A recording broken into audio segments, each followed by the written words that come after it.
What is going on YouTube? Is FlopFish here, and welcome back to the trading block results. We are going to go over all 22 of the offers, so we got about 32 minutes left. I'm going to go ahead and eliminate the ones I know I won't take for sure. That way people can either up their offers or, we kind of have a pretty concise list heading into the end. So let's start off, I guess let's go from left to right since that's the order of trade offers. So let's go ahead and let's start off with Ryan Callahan. So we have McKinnon in 15K.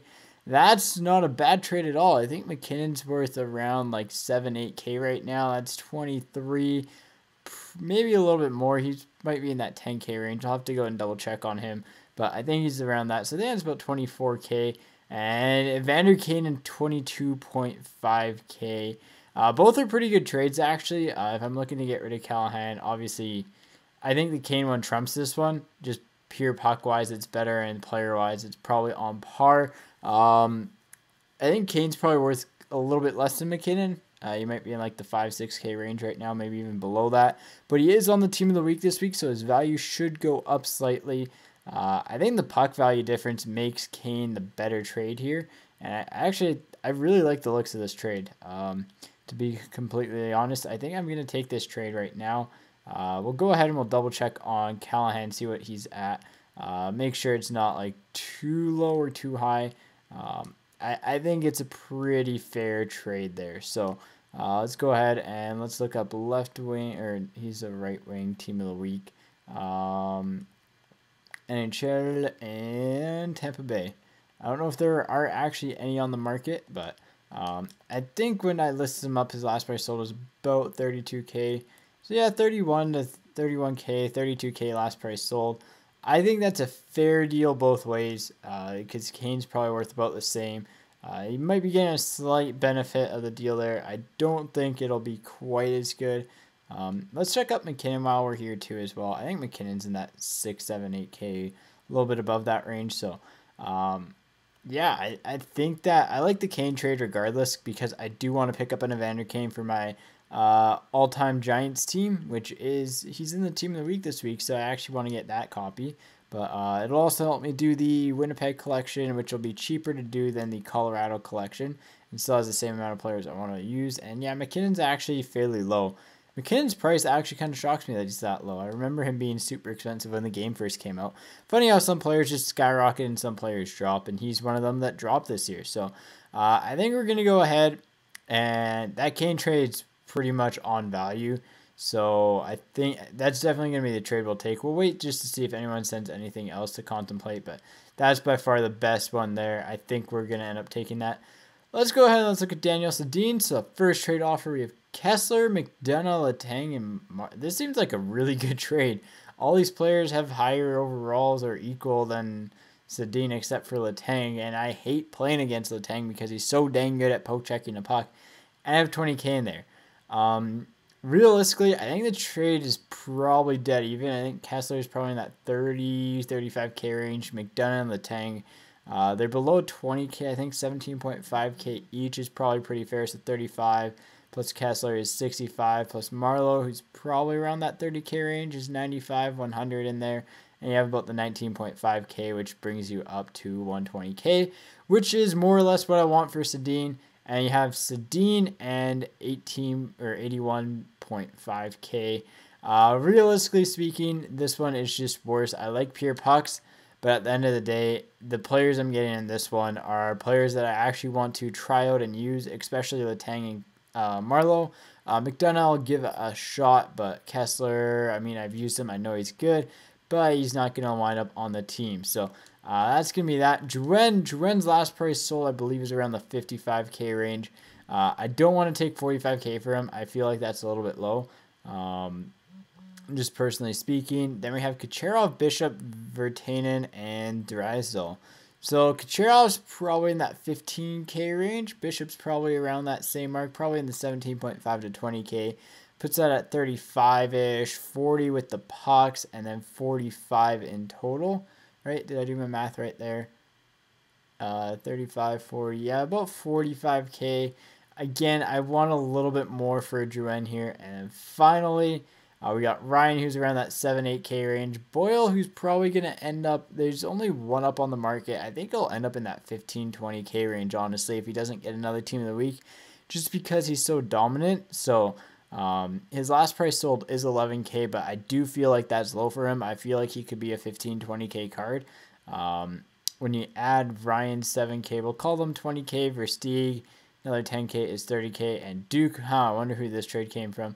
It is a little low for me right now, so I'm going to have to pass up on that. So no one for Drouin right away, which I'm all right with, but at the same time, I wouldn't mind changing him up.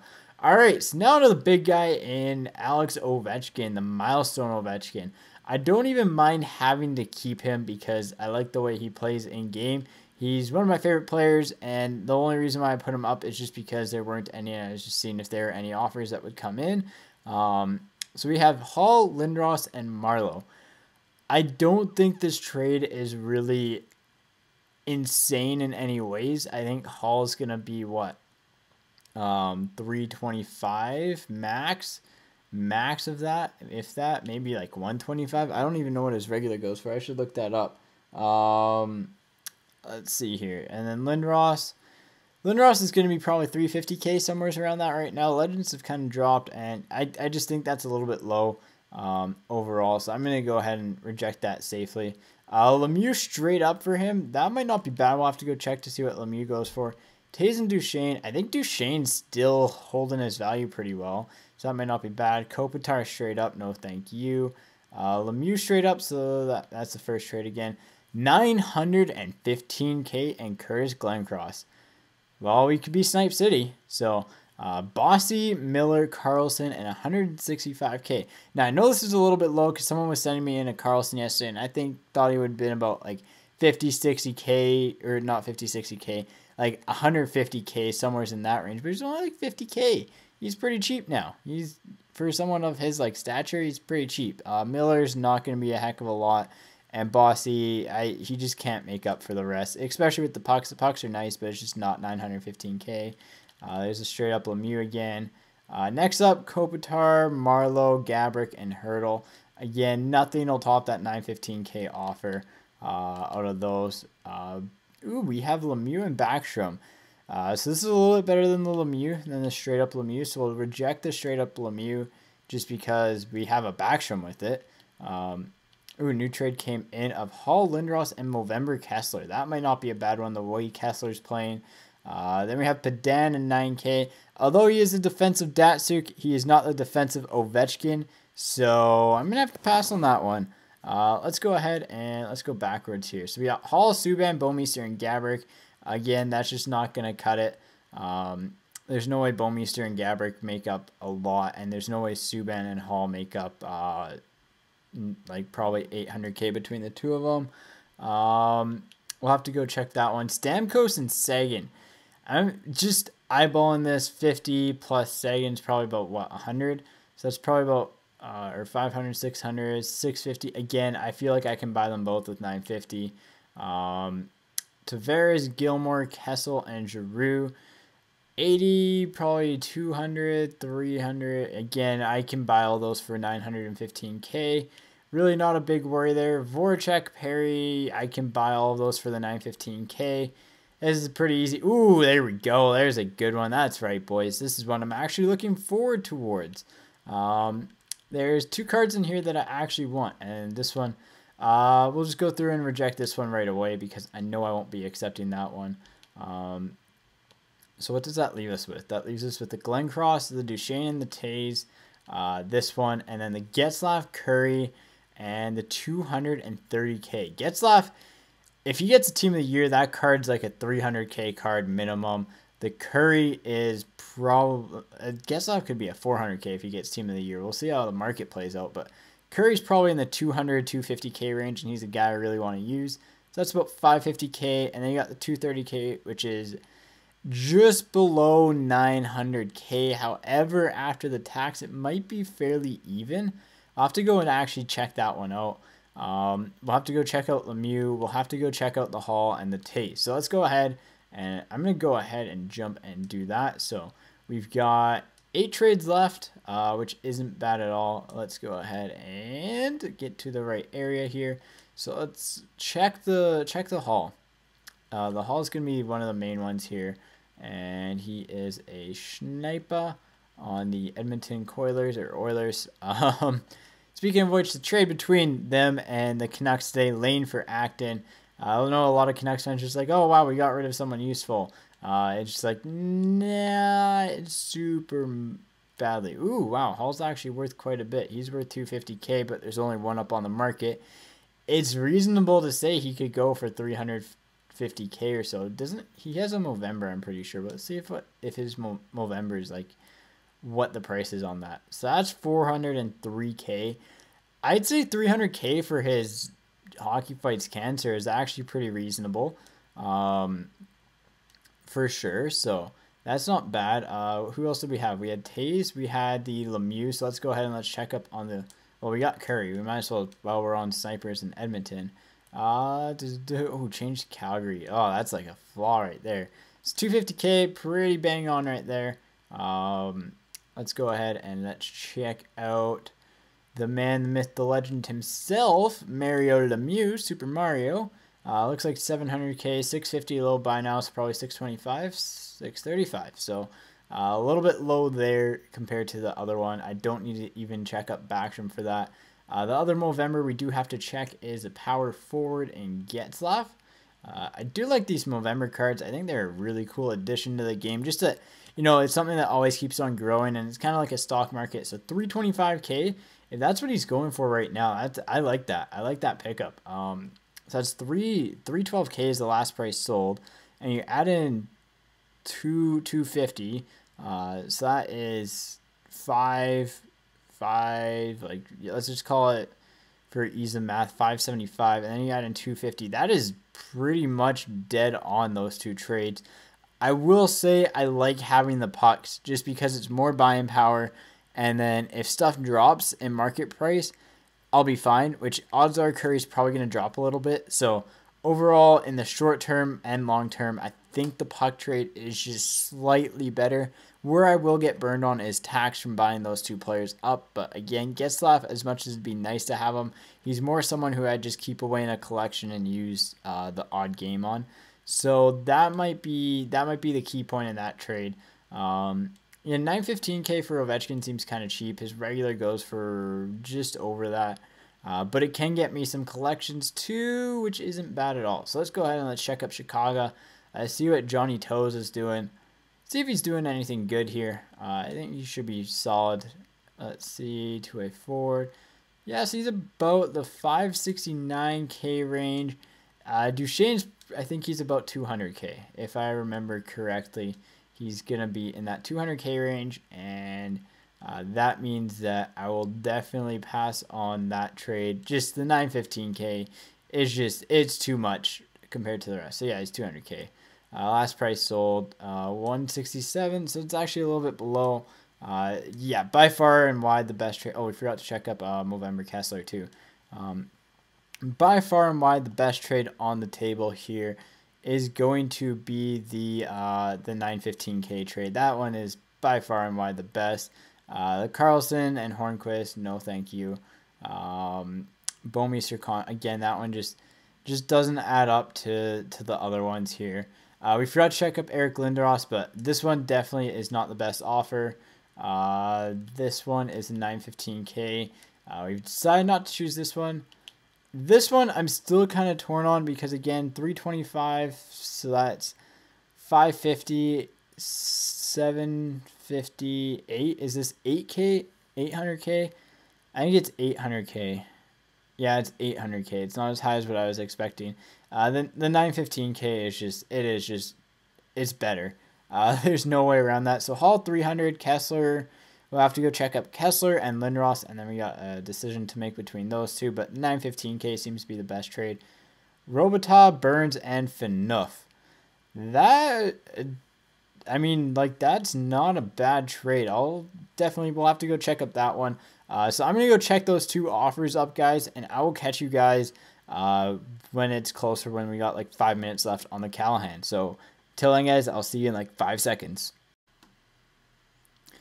Alright, welcome back, guys. We are down into the nitty-gritty here. We have a minute and 18 seconds left on the Callahan. Now a minute 15, 14. We better get going. So we're going to take that trade on him. On the Daniel Sedin, before we do that, I think we're going to take this Robitaille Burns enough trade. They're both the same value. They both have players I want to use, but the Robitaille, the Legend cards are just sick.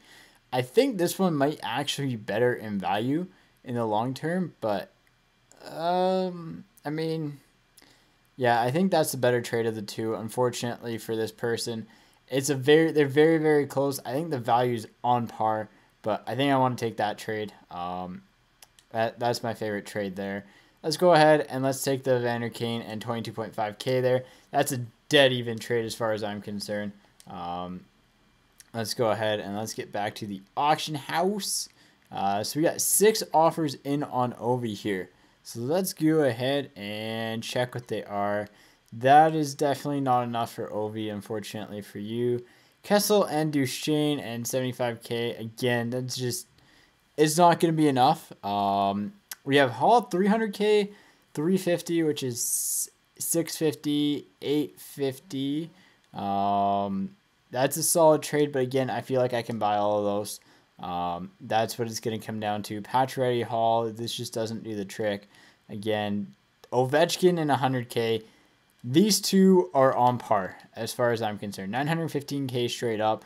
After that's tax, that's what, 5% off of 900K is like 45K, which is pretty solid. Ovechkin and 100K, though, that's always a good thing. I think Ovechkin is like 850K anyway, so that I feel like it's a better offer. I'm just undecided if it's the best offer for me. So I'm going to go ahead, and I think I'm going to take this Daniel Sedin trade, and then we'll go quickly check up on Ovi here. I like that trade. It gives me a sniper and a defenseman and a power forward I want to try out. I don't know why I went to the inbox again. It might be a little bit quicker to go this way, but let's go ahead and let's go to buy. And these two trades are very, very close. I'm leaning towards the Ovi trade. It gives me pucks and it gives me a good player. We'll see what the others are listed at. I think his last price sold is probably going to be in that I think they were all listed at the 850K range, so I think I could sneak him in for like 820K. Yeah, so 850, none below 820 really. I feel like I could come in, sneak one in and around 820 and sell, which would be better. Last price sold is 795K, so there is a little bit of a risk involved with it. I guess my third option is just not even getting rid of it. But we have Bork, Taze. Again, just with the caliber of the other offers out there, it's not good enough. And this is tough. I have a guaranteed 915K versus something that could go anywhere from 900K to 950K. I think that surplus is just, I think that's enough that's going to win me over for it. We'll just check these trades here. Again, that trade just isn't going to cut it. Yeah, I think. Alright, and welcome back everyone to the trade day results. Unfortunately, my internet cut out with like a minute left in it with the OV up. Kinda sucked. And so I was actually going to take a trade on him that was, I think it was at like 915K. I listed him back up, and there's one in on him for 935K. I'm going to take that. I mean, it's better than the other one. It's a lot less risky, and I just think we're just going to deal with that. So that is the end of the trading block. To recap it, you can just go ahead and go to the team. I mean, you can see the 939K there. Team-wise, player-wise, I got Evander Kane, Luke Robitaille, Brett Burns, and who else? I forget who else I got from them. Oh, and Team of the Week, Dion Phaneuf. I still held on to Drouin, and yeah, that is everyone. So that's how it all shook down. Thank you again, everyone, for your trades. Hopefully this will help with some team builds and player reviews, which I think it will. And as always, take it easy, and I'll catch you guys on the flop side.